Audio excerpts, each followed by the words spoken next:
হরে কৃষ্ণ কৃষ্ণ কৃষ্ণ হরে হরে, হরে রাম রাম রাম হরে হরে। শুভ ঠাকুরবাড়ি আরও একটি নতুন ভিডিওতে আপনাদের সকলকে স্বাগত জানিয়ে আজকের ভিডিওটি শুরু করছি। কেমন আছেন বন্ধুরা? আশা করি সকলেই ভালো আছেন, সুস্থ আছেন। রাধা মাধবের অশেষ কৃপা পেতে কমেন্ট বক্সে অবশ্যই লিখুন জয় রাধা মাধবের জয়।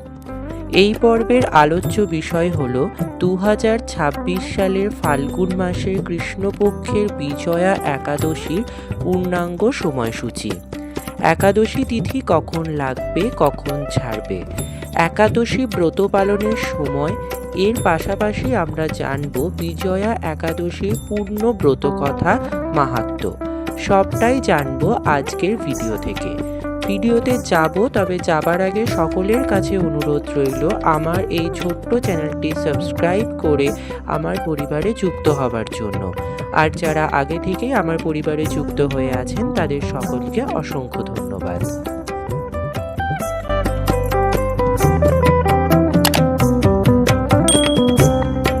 বিজয়া একাদশী ব্রত কথা পাঠ করলে কিংবা শ্রবণ করলে পূর্ণ লাভ করা যায়। ফাল্গুন মাসের কৃষ্ণপক্ষের একাদশী তিথি বিজয়া একাদশী নামে পরিচিত। শাস্ত্রমতে এই ব্রতের প্রভাবে ব্যক্তির সমস্ত কাজে জয়ী হয় ও পাপ থেকে মুক্তি পেতে পারে। পদ্মপুরাণ, স্কন্দপুরাণ ও অন্যান্য ধর্মগ্রন্থে এই ব্রতের মাহাত্ম্য বর্ণনা করা হয়েছে। এই ব্রতের প্রভাবে সাধক সাংসারিক ও আধ্যাত্মিক জীবনে সফলতা লাভ করতে পারে। লঙ্কা জয়ের আগে ভগবান শ্রী রামচন্দ্র এই ব্রত পালন করেছিলেন, যে কারণে এই একাদশীর নাম হয় বিজয়া একাদশী। এই একাদশী পুজোর পর ব্রত কথা পাঠ না করলে এই ব্রতের আরাধনা অসম্পূর্ণ থেকে যায়। শ্রীকৃষ্ণকে জিজ্ঞাসা করলেন ফাল্গুন মাসের কৃষ্ণকে কোন নামে একাদশী পালিত হয়, দয়া করে জানান। শ্রীকৃষ্ণ তখন বলেন, হে যুধিষ্ঠির, একদা নারায়ণ পদ্মের আসনে বিরাজমান। ব্রহ্মাকে এই প্রশ্ন জিজ্ঞাসা করেছিলেন, সুর শ্রেষ্ঠ ফাল্গুন পক্ষের যে বিজয়া নামক একাদশী আসে, দয়া করে তার পুণ্যের বর্ণনা করুন। ব্রহ্মা বললেন, নারদ, শোনো, আমি উত্তম কাহিনী শোনাচ্ছি, যা পাপ ক্ষয় করে। এই ব্রত অত্যন্ত প্রাচীন ও পাপনাশ। এই বিজয়া একাদশী রাজাদের জয় প্রদান করে, এতে সামান্যতম কোনো সন্দেহ নেই। অতীতকালে ভগবান শ্রী রামচন্দ্র 14 বছরের জন্য বনে যান ও সেখানে পঞ্চবটিতে সীতা ও লক্ষ্মণের সঙ্গে বসবাস শুরু করেন। সেখানে থাকাকালীন রাবণ ছলনা করে বিজয়াত্মা শ্রীরামের তপস্বিনী সীতার হরণ করেন। এই দুঃখে শ্রীরাম ব্যাকুল হয়ে ওঠেন।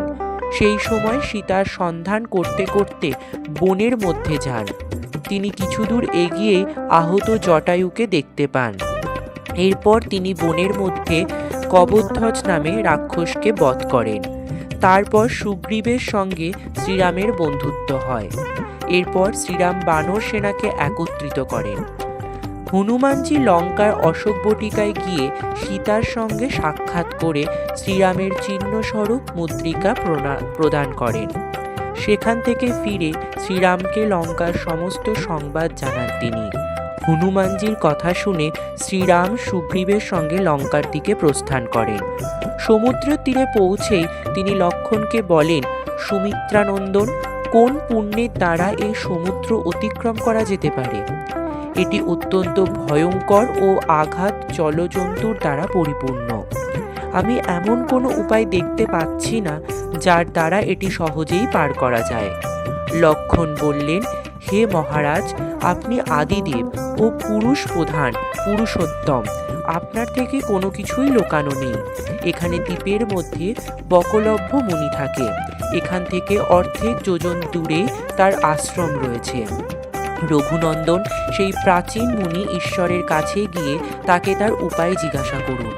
লক্ষ্মণের এই কথা শুনে শ্রীরাম বাকলভ্য মুনির আশ্রমে যান। সেখানে মুনিকে প্রণাম করেন। মুনি তাকে দেখেই চিনে যান যে তিনি পুরুষ প্রধান পুরাণ শ্রীরাম, যিনি কোনো কারণে মানব শরীরে অবতীর্ণ হয়েছেন।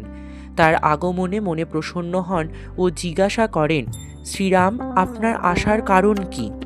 শ্রীরাম বলেন, হে ব্রাহ্মণ, আপনার দয়ায় লঙ্কা জয়ের জন্য সেনা সহ সমুদ্র তীরে এসেছি।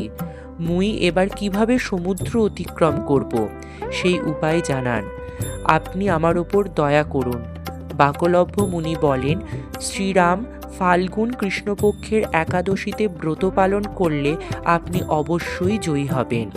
বানর সেনার সঙ্গে নিশ্চিত সমুদ্র পার করতে পারবে। রাজা এবার এই ব্রতের ফলদায়ক বিধি শুনুন।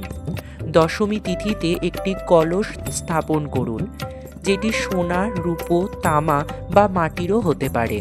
সেই কলসকে জল দিয়ে ভরে তাতে পল্লব দিন। তার ওপরে নারায়ণের সুবর্ণময় বিগ্রহ স্থাপন করুন।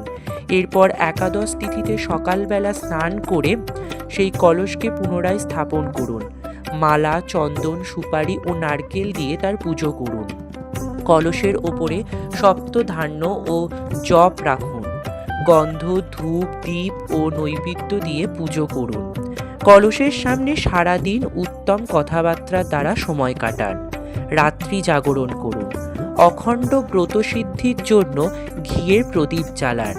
তারপর দ্বাদশীর দিনে সূর্যোদয়ের পর সেই কলসকে কোনো জলাশয়ের তীরে স্থাপন করে নিয়ম অনুযায়ী পুজো করুন।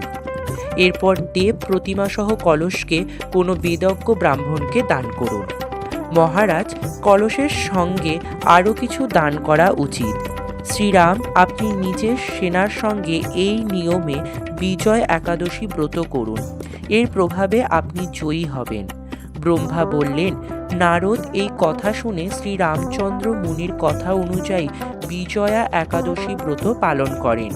সেই ব্রতের প্রভাবে শ্রীরামচন্দ্র জয়ী হন, যুদ্ধে রাবণ বধ করেন। তিনি লঙ্কা জয়ের পর সীতাকে উদ্ধার করেন। যে ব্যক্তি এই ব্রত করেন তার মৃত্যুলোকে জয়লাভ হয়, পরলোকেও অক্ষয় থাকে।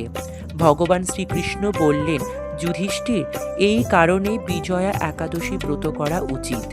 এই দিন এই ব্রত কথা পাঠ ও শ্রবণে বাজপেয় যজ্ঞের সমান ফল লাভ করা যায়।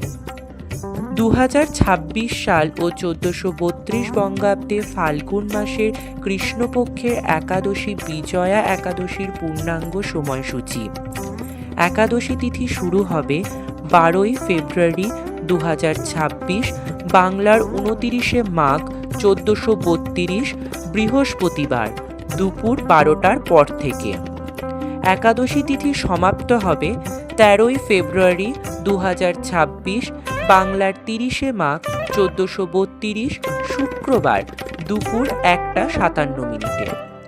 2026 সালে 1432 বঙ্গাব্দে বিজয়া একাদশী ব্রত পালন করা হবে 13 ফেব্রুয়ারি 2026, বাংলার 30 মাঘ 1432 শুক্রবার।